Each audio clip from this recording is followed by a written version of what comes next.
ชครูเกษราปัญญาปรมาติกาจารย์จากวัดดับภัยเชียงใหม่สืบสานเวลาผ่าน131 ปีนานไกลวัดพระบาทอุดมรุ่งเรืองงามตาเจ้านายบุญธรรมสาขาหลวงเมืองเชียงใหม่ปกครองหัวเมืองฟ้าทุ่มเทแรงกายแรงใจทุกชาติพันธุ์รวมใจรักษา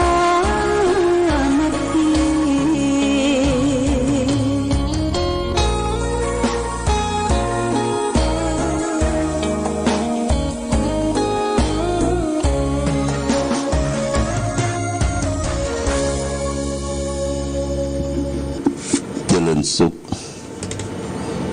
ศรัทธาสาธุชนญาติโยมท่านพุทธบริษัททั้งหลาย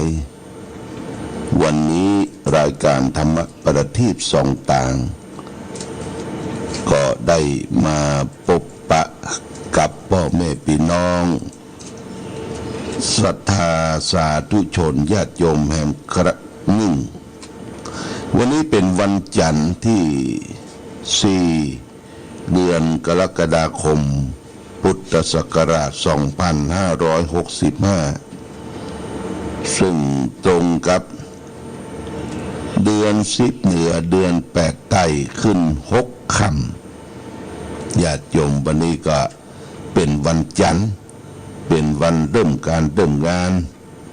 ของข้าราชการสถานการศึกษาก็ได้ไปร่ำไปเรียนกันในวันจันทร์ถ้าว่าเป็นวันอาทิตย์ก็เป็นวันที่เอาหยุดการหยุดงานแล้วก็บางที่บางแห่งก็มีการทำบุญสุนทานยกตัวอย่างเช่นว่าอย่างที่วัดหรือพระธาตุสีสองเมืองต่อเขตระหว่างเชียงรายกับเชียงใหม่เป็นก็มีการแห่องค์สารูปของอดีตหลวงพ่อเจ้าคณะจังหวัดเชียงใหม่พระเทพโกศลและก็อดีตเจ้าคณะอำเภอเวียงป่าเป้าท่านมหาทรัพย์นรินทร์โทได้ไปประดิษฐานยังต่อเขตระหว่างเวียงป่าเป้ากับดอยสะเก็ดและก็ทางวัดพระบาทอุดมตวานี้ก็มีศรัทธาญาติโยมได้มาร่วมถวายเตียนเข้าพรรษาคือมากันนักกันหลายโดยเฉพาะอย่างยิ่งชมรมผู้ปฏิบัติธรรมธรรมรักษาชมรมผู้ปฏิบัติธรรมประจำวันเสาร์ก็ได้นำดอกไม้ธูปเทียน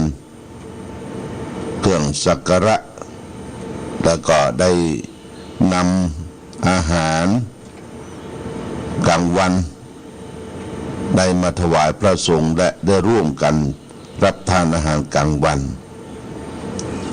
หลวงพ่อก็ได้อยู่ในช่วง9 โมงถึง10 โมง10 โมง10 นาทีก็ได้เดินทางไปร่วมทำบุญในการอุทิศบุญกุศลให้แก่โยมแม่ของท่านมหาเชิดพงษ์ที่วัดสันต้นดูหลังจากนั้นก็ได้ฉันภัตตาหารในรถเดินทางไปที่วัดแสงสว่างตำบลทุ่งสะโตกอำเภอสันปะตองไปถึงที่ห้างก็บ่าย2 โมงกับ15 นาทีเปิ้นก็มีพิธีวางผ้าไตรบางสกุลผ้าบางสกุลในการประชุมเพลิงของพระอธิการพรสิทธิ์ที่วัดแสงสว่างอดีตเจ้าวาดวัดแสงสว่างอดีตพระนักศึกษามจร.ละปูนที่เป็นเพื่อนร่วมรุ่นกัน เสร็จจากที่ฮันแล้วก็ประมาณสัก3 โมงนี่ก็เดินทางกลับมาถึงฝั่งญาติโยมตะวันนี่ก็งานหลายที่หลายต่างก็วันนี้อากาศท้องถิ่นของเฮาก็ครึ้มฟ้าครึ้มฝนก็ทำท่าฝนจะตกอยู่แต่กรมอุตุนิยมวิทยาก็บอกว่าน้ำฟ้าน้ำฝนนั้นก็ยังบักให้เพียงพอแก่การกักเอาไว้ใจในหน้าแล้งเปิ้ลยังมีการทำฝนเทียมนะฝนเทียมฝนพระราชทานหลายจังหวัดอยู่เพราะว่าอ่างที่เปิ้ลเก็บกักน้ำมันบัดเต็มบ่พอเพียงก็ต้องทำฝนเทียมเพราะว่าฝนนั้นน้ำฝนถือว่าเป็นน้ำอันสำคัญที่จะต้องเก็บกักไว้ใช้ประโยชน์เรื่องว่าทำการเกษตรกรรมเขื่อนบางเขื่อนก็ยังแห้งแล้งอยู่บ่ค่อยพอเพียงเพราะฉะนั้นเพิ่นก็ได้ทำฝนเทียมเมื่อเกิดขึ้นอันนี้ก็เป็นเรื่องของดินฟ้าอากาศนะญาติโยมนะเดือน10เหนือก็วันนี้ขึ้น6 ค่ำละ6 ค่ำเดือน10นี่ก็วันเสียก็คือวันพุธนะญาติโยมวันพุธนี่เป็นวันเสียประจำเดือนวัน10เดือน10เดือนนี้เฮาก็จะต้องเตรียมตัวเตรียมใจว่าเฮาจะไปปฏิบัติธรรมนอนจองนองวัดที่ไหนในช่วงเทศกาลเข้าพรรษาวันที่13เป็นวันอาสาฬหบูชาญาติโยมวันอาสาฬหบูชาเป็นวันที่พระพุทธเจ้าได้แสดงธรรมกันแรกของโลกก็คือธรรมจักรกับปวัตตนสูตรคือแก่ปัญจวัคคีย์5 ตนที่ได้ออกติดตามหวังที่จะได้รับฟังธรรมะหลังจากที่พระองค์ได้ตรัสรู้แล้วพระองค์ก็ได้แสดงธรรมมาจากกับปวัตตนสูตรในวันอาสาฬบูชาวันที่13เดือนญาติโยมเป็นวันเดือนเพ็ญเดือน10เพ็ญเราก็จะไปวัดวาอารามไปตามขันโตกขันเข้าไปถวายผ้าอาบน้ำฝนเทียนเข้าพรรษาและวันที่14นี่ก็ตุเจ้าพระสงฆ์ก็จะได้อธิษฐานจิตเข้าพรรษาอธิษฐานเข้าพรรษาแต่ละสำนักแต่ละวัดวาอารามในช่วงเข้าพรรษานั้นก็จะมีการปฏิบัติธรรมฟังเทศน์ฟังธรรมแต่ละวัดวาอารามแล้วแต่โอกาสและเวลาที่เขาจะได้ปาตนปาตัวไปฟังเทศน์ฟังธรรมคนฟังเทศน์ฟังธรรมในปัจจุบันนี้ก็ลดน้อยหายไปคือแก่ตัวพ่องบัสะดวกพ่องที่จะไปวัดไปว่าคนที่จะไปใหม่ไปฟังธรรมใหม่ก็บ่ค่อยมีเวลานะคนนะปัจจุบันเพราะฉะนั้นก็ในช่วงเทศกาลเข้าพรรษาเป็นสิ่งที่เราจะต้องเข้าพรรษาหลายอย่างญาติโยมบางคนก็จะอธิษฐานจิตละลดเลิกอบายมุขต่างๆอบายมุขคือปากทางแห่งความเสื่อมเสียเช่นว่าละลดเลิกการสูบบุหรี่ละลดเลิกการดื่มสุราเมลัยอันเป็นเครื่องดองของเมาละลดเลิกความชั่วร้ายต่างๆที่มีอยู่ในจิตในใจที่ผิดศีลผิดธรรมก็จะได้จำละลดเลิกครบถ้วนไตรมาส3 เดือนนะญาติโยมนะ3 เดือนอันนี้เป็นสิ่งที่เราจะได้เข้าพรรษากับตุเจ้าประสงค์ในช่วงเทศกาลอันสำคัญ ตั้งแต่วันที่13เนี่ย13 กรกฎาคมนี่นะเป็นวันอาสาฬหบูชาเป็นวันเข้าพรรษาญาติโยมอันนี้เป็นเรื่องสำคัญก็ต้องแจ้งต้องบอกกันไว้วันนี้จะเอาสาระธรรมมาฝากให้แก่ศรัทธาญาติโยมสาระธรรมธรรมะทางสุขใจวันนี้เอาเรื่องปลาในน้ำปลาในน้ำปลาในน้ำนี่มันหมายเขามว่าจะได้เขาก็ลองฟังนะญาติโยมปลาในน้ำเนี่ยมันเป็นจะได้เพิ่งก็บอกว่าสมัยหนึ่งคนเฮาถือกันว่าถ้าตื่นแต่เจ้าได้เห็นสิ่งที่ดีงามเช่นว่าเห็นดอกไม้เป่งบานเห็นเข้าออกรวงเหลืองสะพรั่งไปเห็นสตรีสาวสวยก็เข้าใจว่าเป็นมงคลเรียกว่าทิฏฐมังคลิกะบางพวกถือว่าการได้ยินได้ฟังเสียงที่ไพเราะแก่หูเป็นสิ่งประเสริฐเช่นว่าได้ยินเสียงเพลงได้ยินเสียงคำว่าสวัสดีมีชัยได้ยินเสียงคุณขาตอนเจ้าเนี่ยถือว่าเป็นมงคลเรียกว่าสุตะมังคลิกะคือการได้ยินได้ฟังสิ่งที่เป็นมงคลบางพวกก็นิยมในทางคิดในทางหูถ้าจิตใจได้คิดได้รู้ในเรื่องที่ตนปรารถนาก็คิดถึงรูปเสียงกลิ่นอยู่ในสัญญาต่ออดีตพึงพอใจในอารมณ์นั้นก็นิยมเรียกว่าเป็นมงคลเรียกว่าสุตะมังคลิกะการถือดังนี้มีอยู่ในโลกมานมนานญาติโยมจนกระทั่งสมเด็จ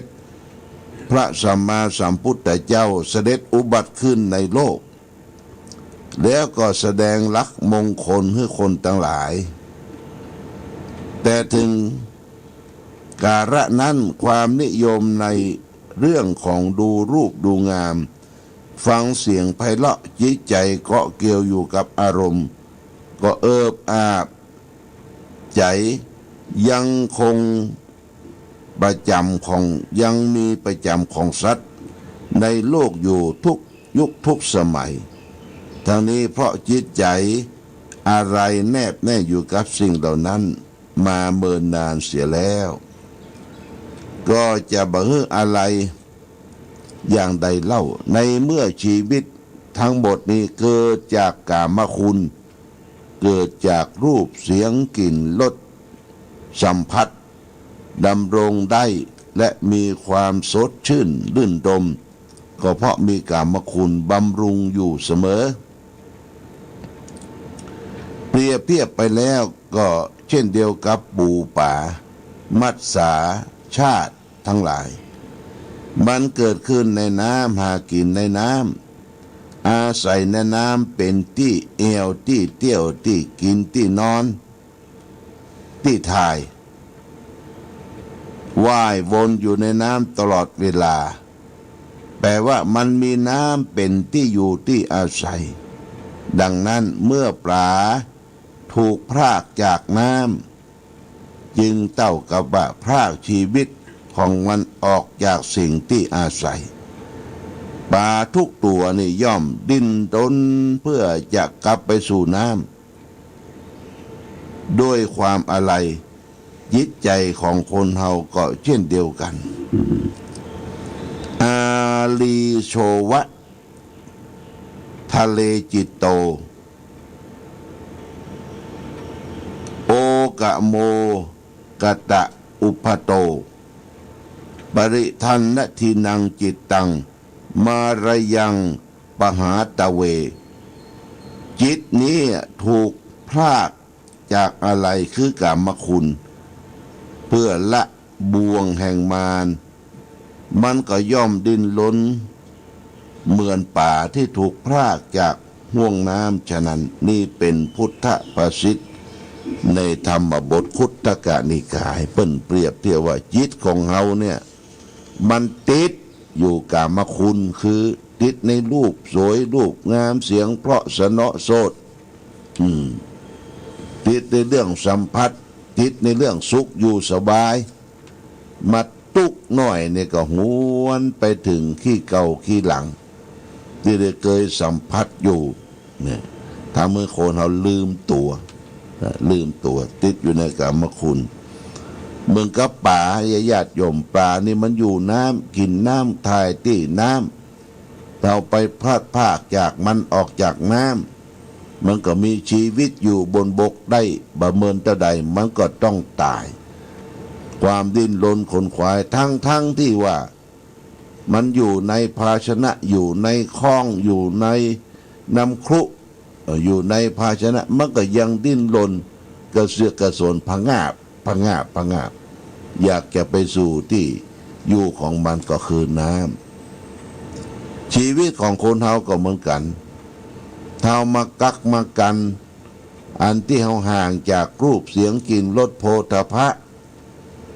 บางคนได้ไปบวชไปเรียนไปศึกษาหวนคิดถึง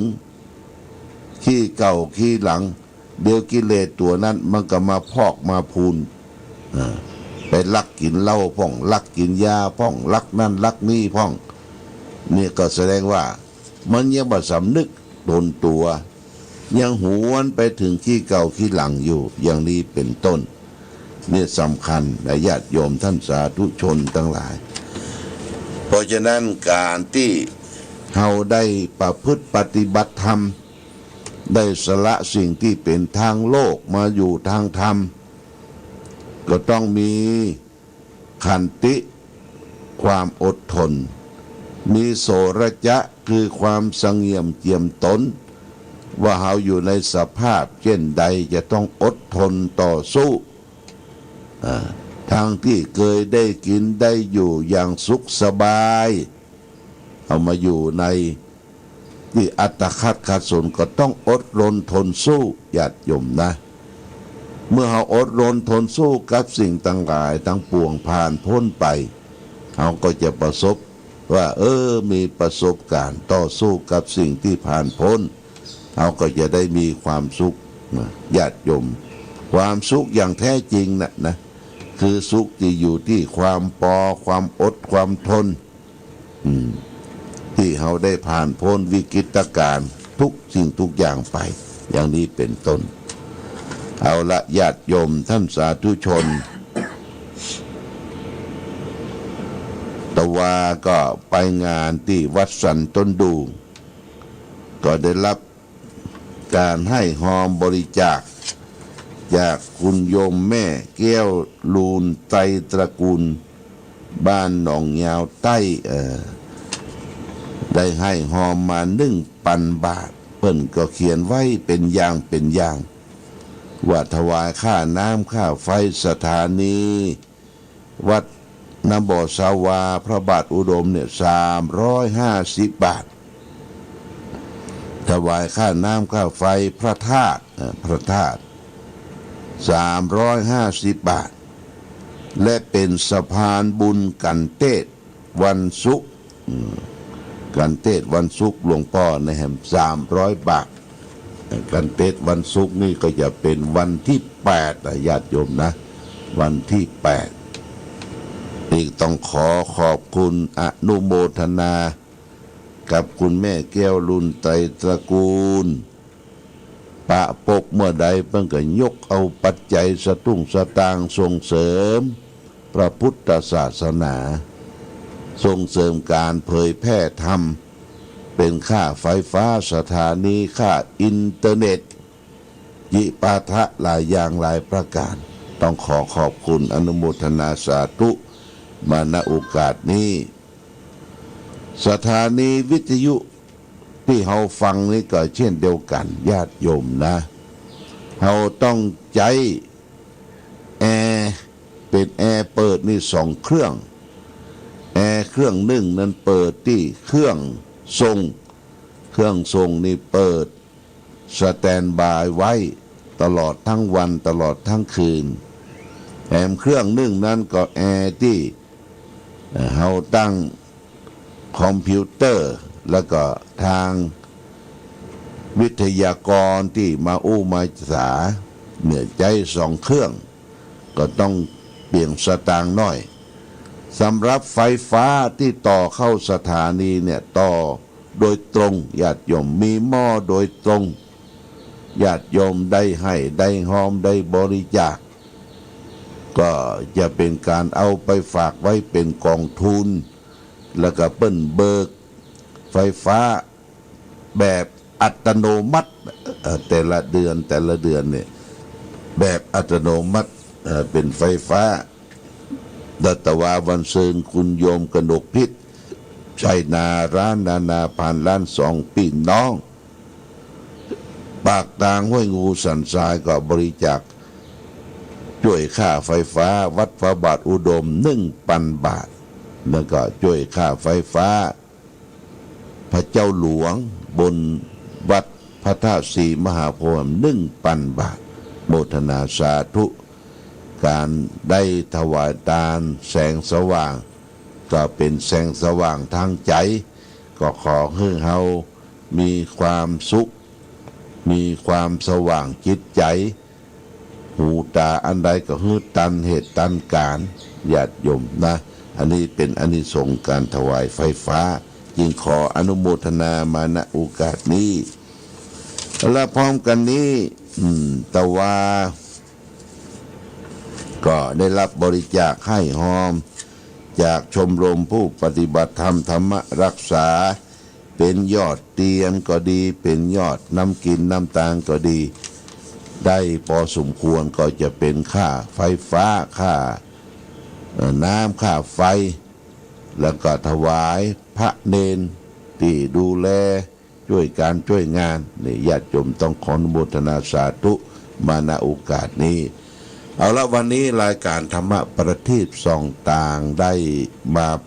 มาพบศรัทธาญาติโยมท่านสาธุชนทั้งหลายก็พอสมควรแก่กาลเวลาก็ความสุขความเจริญความรุ่งเรืองความวัฒนาถาวรยงบังเกิดมีขึ้นแก่ศรัทธาสาธุชนญาติโยมทุกท่านรายการธรรมะประทีปส่องต่างต้องขอลาก่อนขอผู้ฟังจงตั้งมั่นจิตหันษาด้วยธรรมะขององค์พระพุทธาได้นำพาให้เกิดความสุขสงบเย็นขอเจริญพร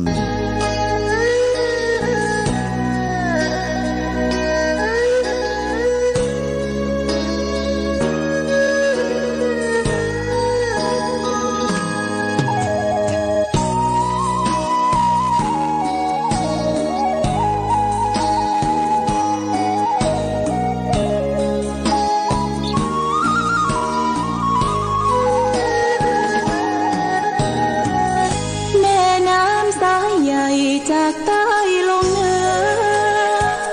เกื้อหนุนจุนเจือเหล่าชาเชื้อเมืองฟ้างนานมาน้ำกกท่าศกฟางสายเลือดคนเมืองล้านนารุ่งเรืองฟูเฟื่องทั่วหน้าเมืองทองผ่องฟ้าอำไพเมืองฟ้าเมืองใหญ่คู่กับแม่อายชัยปราการพุทธสถานศักดิ์สิทธิ์เนิ่นนานอนุรักษ์คงไว้น้ำบ่อสาวาวัดพระบาทอุดมศูนย์รวมทางใจอนุสาวรีย์พระเจ้าฟ้ายิ่งใหญ่ใช้ไลพระนางสามผิวโสภามันในรักตราตรึงผู้พันพลีชีพคู่กันแห่งน้ำบ่อสาวาจาริกตำนาน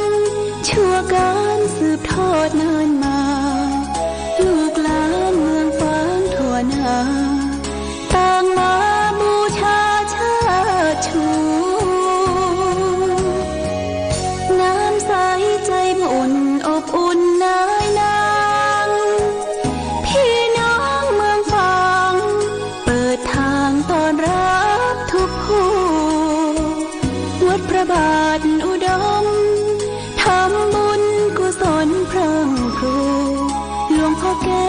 วยพรมวลหมู่ทุกผู้เจริญพรญาติโย